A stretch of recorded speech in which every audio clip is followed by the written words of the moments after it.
Olá, queridos amigos e amigas, começando agora mais um Lado a Lado e que ótimo contando com a sua companhia. Hoje eu tenho a alegria de receber aqui no programa para uma boa conversa o presidente do Lar dos Idosos da Vila Vicentina de Itu, José Roberto Zaparoli dos Santos. Bem-vindo, Roberto. Obrigado pela oportunidade. Prazer recebê-lo aqui para falar de uma instituição que já tem aí 82 anos dedicados aí ao atendimento de idosos, não é mesmo? Isso, é isso aí. É uma instituição já octogenária. Ela foi fundada em 1938, em 2 de fevereiro, aniversário de Itu, né? E ela está aí firme nesses 82 anos, estamos aí. Hoje, quantos idosos o lar abriga? Hoje nós abrigamos 20 idosos. Depois, na hora que a gente for entrar nas outras questões, vocês vão entender. Parece um número pequeno, mas na verdade são 20 idosos que a gente está lá abrigando, 20 pessoas necessitadas que a gente está abrigando, são 11 mulheres e 9 homens. E a gente conta com toda a estrutura para poder dar uma vida digna para esses idosos, né? O Lar dos Idosos da Vila Vicentina tem um atendimento voltado a idosos carentes, né? Exatamente. Existe alguma triagem? Sim, existe uma triagem. A nossa instituição, em 2 sentidos. Primeiro, da parte de eles serem carentes mesmo, materialmente carentes, porque é uma instituição de caridade, é uma instituição sem fins lucrativos, eminentemente. A gente é fundamentalmente sem fins lucrativos, por ser uma entidade caritativa. Então ela atende desse lado idosos que realmente não têm condições materiais de se manterem e que as famílias também não têm condições financeiras, né? Por outro lado, a gente também tem uma triagem porque a gente tem uma classificação dos eventuais problemas que esses idosos tenham com relação à saúde. Porque como nós não somos uma clínica médica, nós somos um abrigo de idosos, nós estamos limitados a prestar um serviço dentro das características características de saúde das pessoas que a gente consegue abrigar. Então, por exemplo, uma pessoa que tem problemas de saúde, uma doença, por exemplo, transmissível, contagiosa, a gente não pode abrigar. Porque aí a gente tem outras pessoas lá, se a gente abriga essa pessoa, a gente está colocando outras 20, 30 pessoas em risco. Então, essa é uma limitação que a gente tem. A nossa entidade, ela tem a limitação de ser caritativa, de só abrigar idosos que realmente necessitam materialmente, e também de idosos que estejam dentro de um limite de saúde física e mental que a gente consiga abrigar. Porque a gente não tem especialização suficiente para lidar com idosos que não estejam dentro desse limite. A gente não pode se aventurar a acolher alguém que a gente não tenha competência para poder atender. Tá? Então a triagem é feita dentro desses parâmetros de saúde do idoso, de características dele que a gente tenha condições de atender e também que ele seja uma pessoa carente financeiramente, que não tenha condições de se manter. O abrigo de idosos é uma obra unida à Sociedade São Vicente de Paulo, é isso? Isso. Nós somos parte da Sociedade São Vicente de Paulo, que é uma sociedade internacional. A sede principal, o quartel-general, vamos dizer assim, é na França, em Paris, porque ela foi fundada lá, ela se espalhou pelo mundo. E aí, aqui em Itu, desse espalhar pelo mundo, ela criou essas entidades ao redor do mundo. Aqui em Itu, uma delas o nome completo nosso é Associação da Vila de São Vicente de Paulo. É o nome oficial nosso, o nome jurídico, vamos dizer assim, né? É uma entidade vinculada à Sociedade de São Vicente de Paulo. E Roberto, qual a estrutura que vocês têm lá para manter o abrigo? A gente conta hoje com um prédio onde existem quartos, obviamente, onde os idosos são abrigados. Esse prédio ele tem 7 quartos para idosos masculinos e 8 para idosos femininos.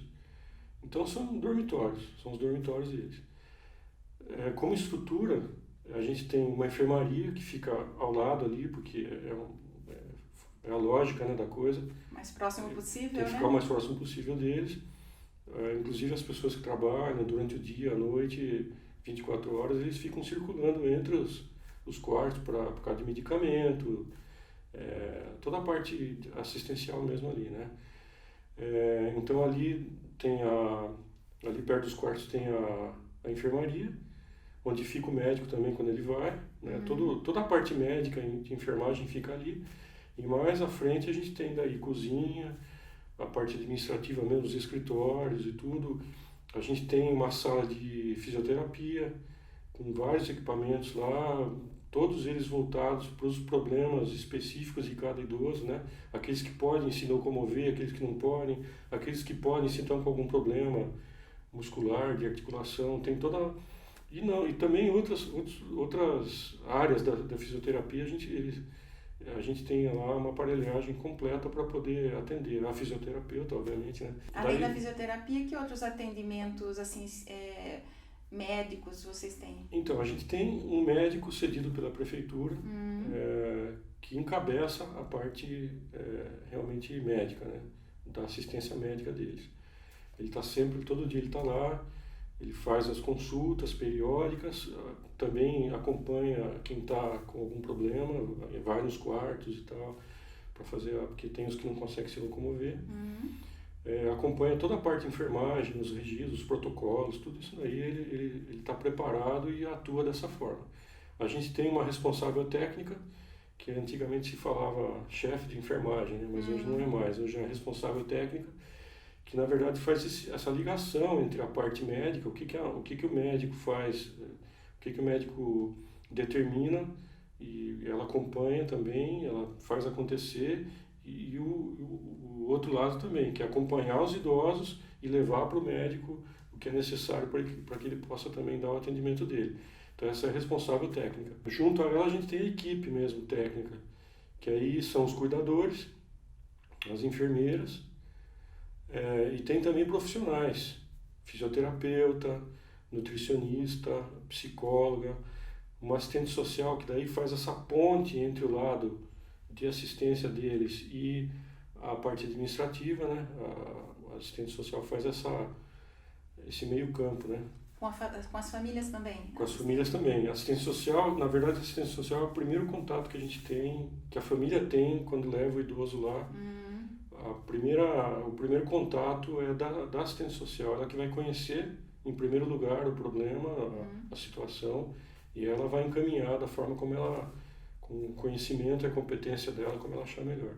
Para todo esse trabalho aí, né, tem que ter uma equipe muito dedicada, né, Sim. de funcionários e da parte diretiva mesmo. Eu queria que você falasse aí dessas pessoas, né, que trabalham e que fazem o Lar dos Idosos acontecer. Sim, então, o limite entre a equipe técnica que eu acabei de explicar e a parte administrativa e diretiva é feito pela assistente social. Aí vem a parte administrativa. A gente tem 3 pessoas no escritório lá, que são uma administração normal como se fosse uma empresa, que a gente não é uma empresa no estrito senso dela, mas a organização tem que ser como administrativa.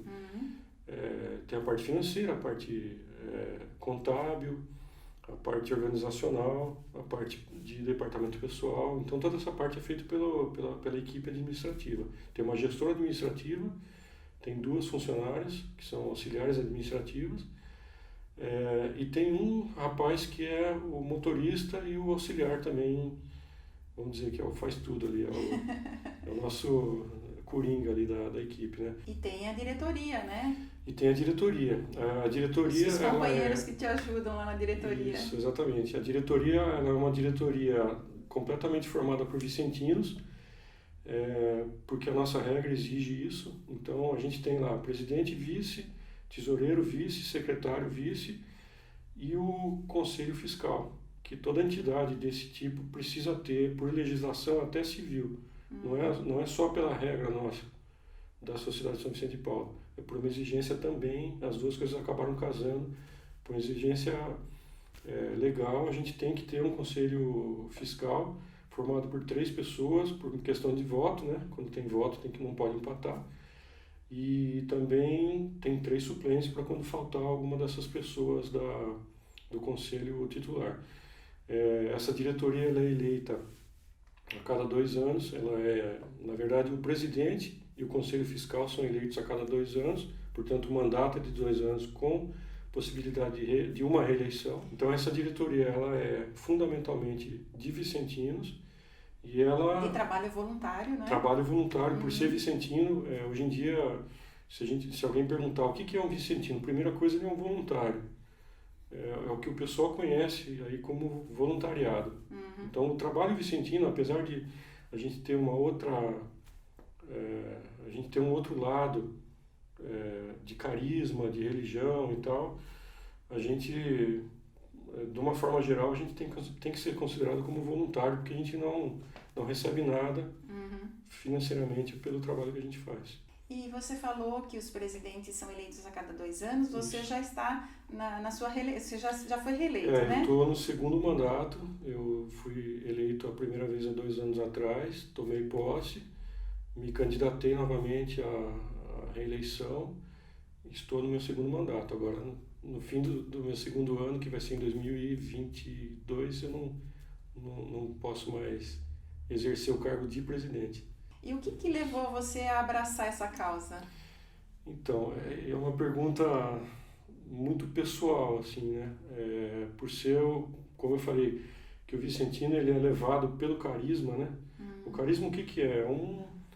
É um toque espiritual, né? O Espírito Santo, a gente considera que o Espírito Santo ilumina a gente já tem, obviamente, uma predisposição a ser caridoso, a ser, que a gente chama de filantropia ou de altruísmo. A gente já tem uma predisposição, mas aí a gente dá um empurrãozinho assim e acaba procurando, né? No meu caso particular, eu era o vicentino de conferência, porque a gente tem as entidades, a outra parte da sociedade são as conferências que ajudam as famílias assistidas. Eu me senti empurrado a fazer alguma coisa a mais do que eu já fazia, do que eu já tinha como religião, né, como objetivo de vida e tal, nessa parte espiritual. Eu fui meio que empurrado assim a falar assim, o que eu posso fazer a mais? Eu quero colocar isso em prática. E eu conversei com a minha mãe, que já era vicentina, e ela falou, vai lá, procura tal pessoa, assim, assim, assim, aí começou tudo. Na verdade, assim, eu entrei na conferência, a reunião da minha conferência era na Vila Vicentina. Tá. Então uma coisa acabou levando a outra, eu acabei conhecendo já de cara, eu conheci a conferência e conheci já o lar de idosos, naquele tempo chamavam de asilo, né? Asilo, hoje é uma palavra meio já em desuso. Que às vezes a gente ainda usa, né? Usa, não tem problema nenhum usar. Voltando, né, senão eu acabo desviando do assunto. Como eu comecei já fazendo reunião lá dentro, eu já comecei com os 2 pés, um pé numa conferência e o outro pé no lar de idosos. Então, eu fiz as 2 coisas ao mesmo tempo, eu conheci já o lar. Então, para mim foi meio assim, automático, foi meio natural. E Roberto, quanto custa hoje manter o lar dos idosos lá da Vila Vicentina e como é que o lar arrecada, né, esse dinheiro necessário para se manter?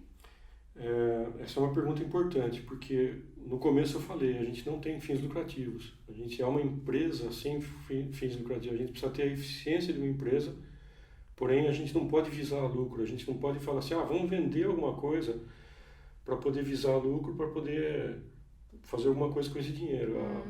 A empresa funciona assim, nós não. O que nós vendemos, o nosso serviço, na verdade, o que a gente venderia é a assistência ao idoso que está lá abrigado. Então a gente não pode pensar assim, a gente vai lucrar com isso. A gente está prestando um serviço sem receber nada em troca. Aí o que acontece? Obviamente que a gente tem despesas e receitas. Isso é normal, por ser uma empresa no sentido de administração, a gente tem que lidar com o dinheiro que é despesa e receita. Então, resumindo muito bem assim para você entender, e para o pessoal também entender, a gente, atualmente, a média de despesa é de R$100 mil. R$100.000. Alguns meses 80, outros meses 120, mas a média anual, vamos dizer assim, se a gente pegar um ano e fizer uma média, vai dar R$100 mil. E a média de receita, né, você tem um lenço aí, a média de receita é sempre abaixo de 100 mil. Em algumas oportunidades, para a gente ter um evento, para a gente ter tido uma doação esporádica muito acima do esperado, a gente acaba tendo aí uma arrecadação maior do que a despesa. Mas geralmente a diferença é de R$10 mil. Quando se a gente fizer a média também, vai dar uma arrecadação entre 80 e 90 mil reais, e a média de gasto é de R$100 mil. Aí você vai me perguntar, mas como é que você faz? Você faz milagre para como é que você sobreviver? faz? Então a gente um dos nossos trabalhos, além de manter a qualidade de vida lá, que é um trabalho primordial nosso, é a gente se preocupar com a eficiência do serviço que a gente presta, né? É a gente ir buscar arrecadação, e aí uns meses passa, outros meses falta, e nessa média a gente vai conseguindo. Aí de vez em quando a gente é obrigado a vender alguma coisa, um bem, a fazer um evento.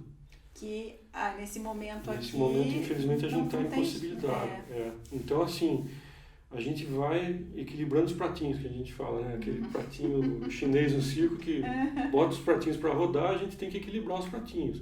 A gente tem que se virar, graças a Deus, as pessoas que ajudam, que entendem o nosso problema. Porque tem as doações, né? As pessoas Exatamente. podem doar. Exatamente. Tem verba estadual e federal? Tem. A gente tem doações de pessoas físicas, jurídicas, que se dispõem mesmo, de uma forma muito caridosa, a colaborar com o trabalho. Então eles dão valores mesmo, eles abrem mão de valores para a gente poder, para ajudar no nosso funcionamento. Além disso, não seria suficiente, e talvez se fosse, se a gente não tivesse outro tipo de ajuda, a gente talvez pudesse sair solicitando mais e as pessoas iam ajudar. Mas a gente tem ajuda também oficial. A gente tem ajuda federal, estadual e a municipal, por exemplo, como médico. O salário dele é pago nesse trabalho. Enquanto ele está lá, é pago pela prefeitura de tudo. E a gente tem outras verbas estaduais e federais para poder também ajudar. Essas verbas, elas são um pouco obrigatórias, que o Estado tem que, por questões de legislação mesmo, foram feitas leis que o Estado tem que ajudar entidades desse tipo, e outras não, outras são porque o Executivo decretou que ele quer ajudar esse tipo de entidade e tal. E vocês tinham também um Bazar da Pechincha que também teve que ser paralisado agora, né? Com a pandemia. Se a gente for fazer um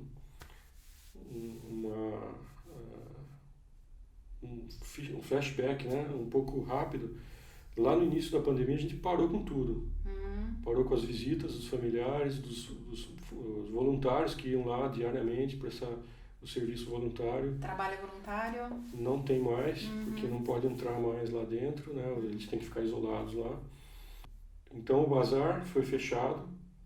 Até as próprias pessoas que trabalhavam no bazar, os voluntários que trabalhavam no bazar, algumas dessas pessoas são do grupo de risco, então a gente, obviamente, que não pode se impor, não pode recusar que eles queiram parar, porque vai lidar com o público, né? E o bazar parou, a gente parou com os eventos, a gente fazia... Tinha um almoço tradicional, né, em setembro? Todo ano em setembro, a gente, de um lado é um trabalho a menos, mas por outro lado é muito assim, a gente não pode falar assim, eu fiquei livre no trabalho, não é assim, porque eles ficaram dependendo, né, o lar ficou dependendo de uma renda que não aconteceu. Então, por mais fácil que tenha sido para a gente, que organiza tudo, que dá um duro lá e tal, para tudo sair bem, para o povo ir gastar e render alguma coisa, o principal mesmo é que faltou a renda. Daqui a pouco nós vamos falar das formas que as pessoas ainda têm de ajudar, né, o lar dos idosos mesmo, agora durante a pandemia. Mas antes eu queria falar realmente da pandemia, né? nessa situação de pandemia, quais protocolos, além de suspender as visitas, o trabalho voluntário, quais outros protocolos vocês implantaram lá a fim de evitar a contaminação dos idosos? Esse lado da prevenção, a gente teve que ser muito efetivo, eficaz e efetivo, porque senão são pessoas 100% dentro do grupo de risco, são todos idosos acima de 60, 65 anos. A grande maioria deles com comorbidades, que são doenças pré-existentes, que favoreceriam o contágio. Se houver o contágio, uma resposta pior, né? Uma agravação do quadro. Né? Então a gente teve que tomar medidas mesmo no começo, lá, quando a gente ainda estava ouvindo dizer que estava tendo uma pandemia, a gente via na televisão que ia chegar aqui. A gente já começou a conversar e já falou, aqui vamos ter que fazer assim, assim, assim. Então, assim, são medidas que a própria Anvisa estabelece, que a vigilância sanitária do município acata, como vem da Anvisa, e repassa para a gente. Tanto que a gente, na primeira visita que a gente recebeu, por causa da pandemia, da vigilância sanitária, a gente acabou sendo elogiado, porque a gente já tinha tomado praticamente todas até coisas a mais do que estava sendo determinado naquele momento. Então, assim, até eu queria aproveitar a oportunidade para agradecer os funcionários, a equipe técnica, que desde aquele momento, então, você imagina, desde março, eles fazem parte, na verdade, do chamado da linha de frente, porque eles estão lidando com a saúde dos idosos. Então eu queria agradecer a oportunidade aqui que você está dando, dessa entrevista, para eu agradecer esse pessoal, os funcionários, a equipe técnica lá, todo mundo que está até hoje lá firme, colaborando, nem que seja, é trabalho, é obrigação, não é bem assim. Porque eles poderiam optar pelo risco e pela gravidade da situação, eles poderiam optar de abrir mão. E ninguém fez isso, eles realmente estão acompanhando até agora, estão dando duro lá até agora, na linha de frente para segurar a bronca lá. E esse controle desse protocolo, dessas medidas, é feito semanalmente pela Vigilância Sanitária, não é? Exatamente, a gente tem uma visita periódica semanal da Vigilância Sanitária. Em todas elas a gente está, graças a Deus, a gente está conseguindo manter as regras, as predisposições sanitárias lá. A gente não teve nenhum problema com relação a isso. E realmente, toda semana a gente está sendo visitado lá, porque a vigilância faz isso em todas as entidades desse tipo, né? Para poder manter mesmo a segurança dos internos, né? Dos idosos. E Roberto, a gente sabe que o coronavírus é um vírus danado, né?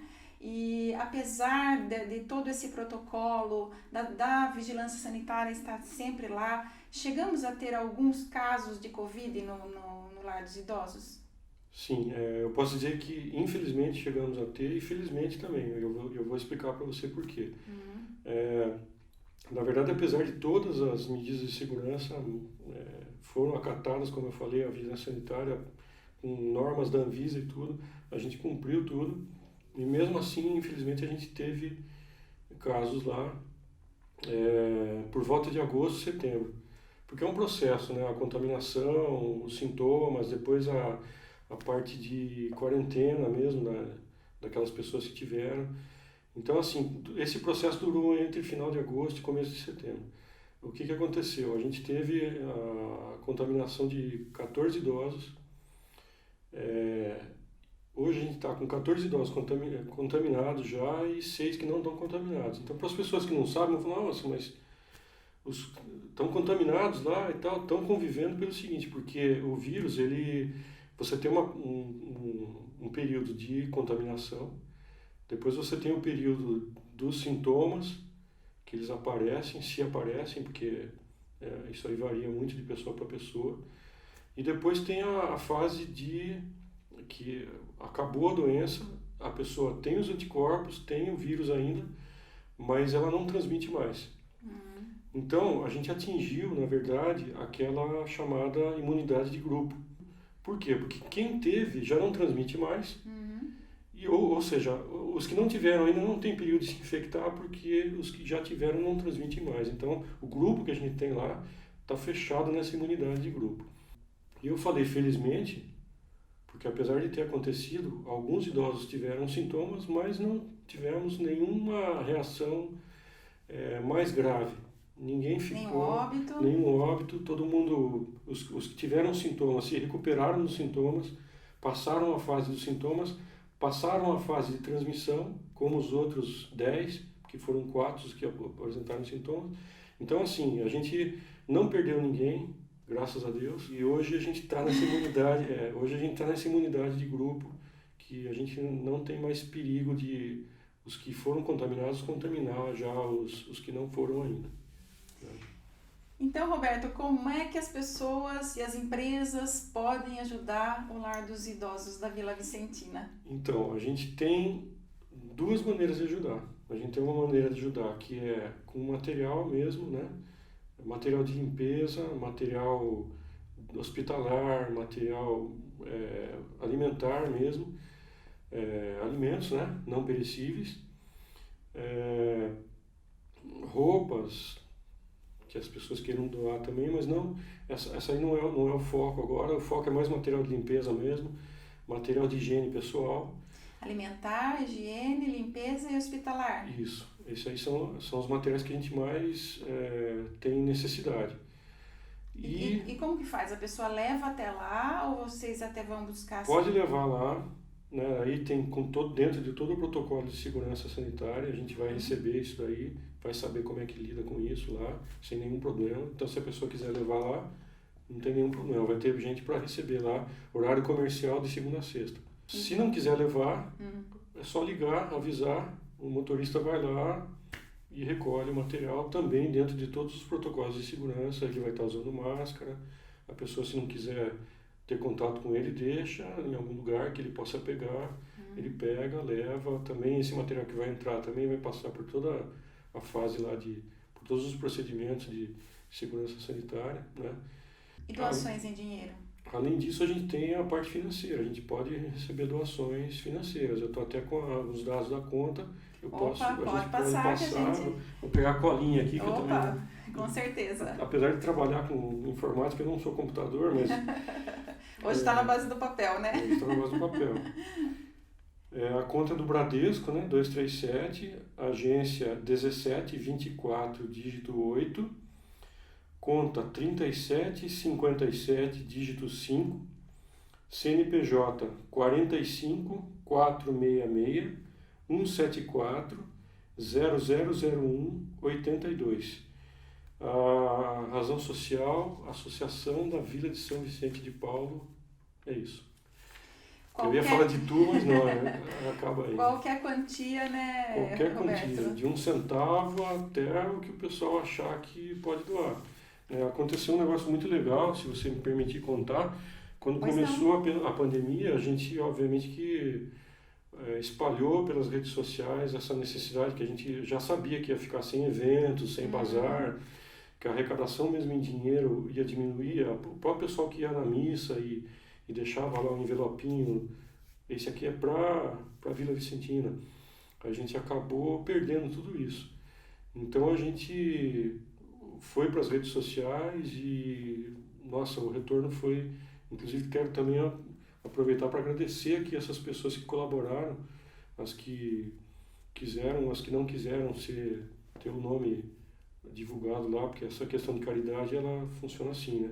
Tem gente que não quer se identificar, então a gente respeita muito isso. Mas qualquer um que doou naquela época lá, material e financeiro, no início foi assim a gente fez uma poupança para poder aguentar esses meses todos aí, naquele início lá. E agora, como é que tá o caixa? Agora, eu não vou dizer que aquela poupança lá já acabou. Então a gente precisando. conta com a ajuda de novo, né, do pessoal. Agora com a questão do Natal, vem aí... não é que a gente... Vamos aproveitar a época, né? Que o pessoal fica mais sensibilizado. Né? Então, não é bem isso. É que assim, a gente também... Os idosos lá também precisam de atenção em relação a essa época, assim, né? Uhum. Eles esperam a visita, esse ano não vai ter, infelizmente. Visita dos familiares. Exatamente. Então a gente está também tentando achar uma forma de tratar esse problema agora. Eu até ia perguntar, né? Como é que se vai ter alguma comemoração de Natal, como é que vocês vão trabalhar esse período, né? Lá dentro do Lar dos Idosos com o isolamento, mantendo o isolamento. Então, a gente... os eventos internos que a gente tinha para os idosos, festinha de aniversário deles, né? Que era uma vez por mês, uma vez por mês, a gente está mantendo. Né? Isso aí a gente está mantendo. Então, com toda certeza vai ter uma ceia lá, um almoço, só para eles aí, e a equipe técnica que vai conseguir servi-los e tal. Mas assim, infelizmente as pessoas, todo aquele pessoal voluntário, que inclusive ia mais nessa parte do ano... fazer as visitas, né? Eles e eles sentem falta. Afeto, eles né? sentem falta. Então Imagino. é isso que a gente está tentando agora planejar, como é que a gente vai... A gente sabe que 100% a gente não vai conseguir suprir, mas nós vamos tentar achar uma forma de não deixar isso aí ser tão ruim para eles, assim, ter um impacto tão grande para eles, assim, né? Então, assim, vamos ter os eventos lá dentro, internos deles, para mitigar um pouquinho isso daí. Bem restritos, né? Restritos a eles. É isso. E, Roberto, nesses 82 anos de instituição, né? 82 anos do Lar dos Idosos, muita gente se dedicou, né? Muitos abnegados. Sim. São 82 anos, não foi ontem, não foi anteontem, não faz 8 meses, 80 meses. São 82 anos.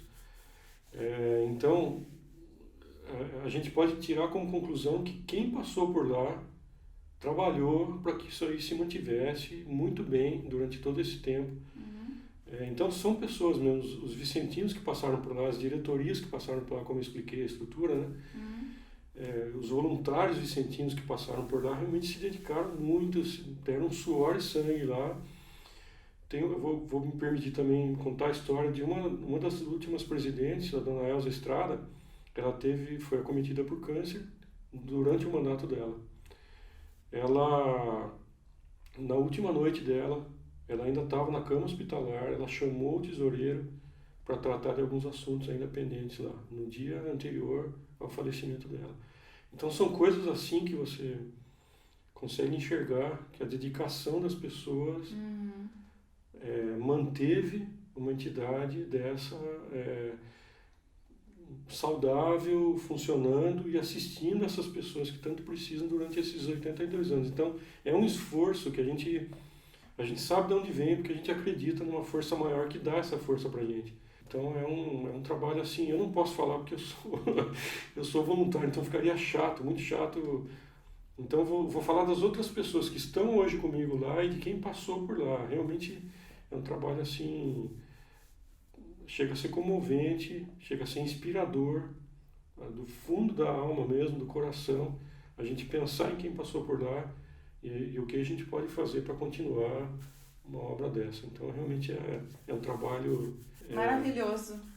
É o que eu não posso falar, porque senão fica chato. Eu posso falar. Eu agradeço o reconhecimento. Fantástico. Eu agradeço o reconhecimento.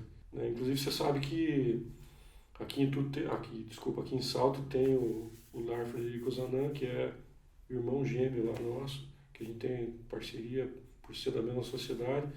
É a mesma coisa. Aqui também teve pessoas na história aqui que se dedicaram e se dedicam até hoje lá nessa doação de vida porque quando você é voluntário é uma doação de vida. Você não está doando o que está sobrando para você, material, você está doando a sua vida. De novo, eu não quero que pensem que eu estou dizendo isso de mim, porque é meio chato isso, a pessoa está se autopromovendo em cima é até errado fazer isso, mas as pessoas que me cercam, e quem passou por lá, quem está aqui em Salto, quem está lá em Minas Gerais, lá no Amazonas fazendo isso, é um trabalho, vem da alma, vem do fundo, com iluminação divina, mas vem e é isso. Muito bom. Roberto, muito obrigada por você ter vindo aqui ao Lado a Lado, né? Falar sobre o Lar dos Idosos da Vila Vicentina. Obrigado por todo esse trabalho seu voluntário e de toda a sua diretoria e toda a equipe que ajuda vocês lá, né? Todos os funcionários e todas as pessoas que também colaboram, né?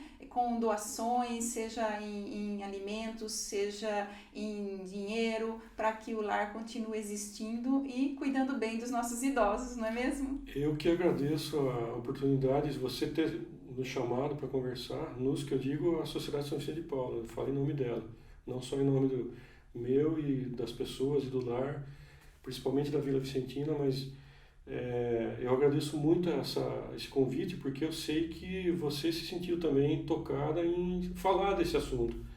Então, o fato de você ter chamado a gente para conversar, eu agradeço bastante, e vamos ver se tem outras oportunidades aí para a gente trocar ideias. Já está combinado. Beleza, estarei aqui. Feliz Natal, viu?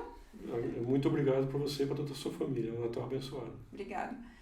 Obrigada a você que nos acompanha aqui pela ITV, canal 24 da NET ou 524, ou pelo YouTube. A sua companhia, você sabe, é sempre muito importante para mim. Beijo no seu coração, até sexta que vem.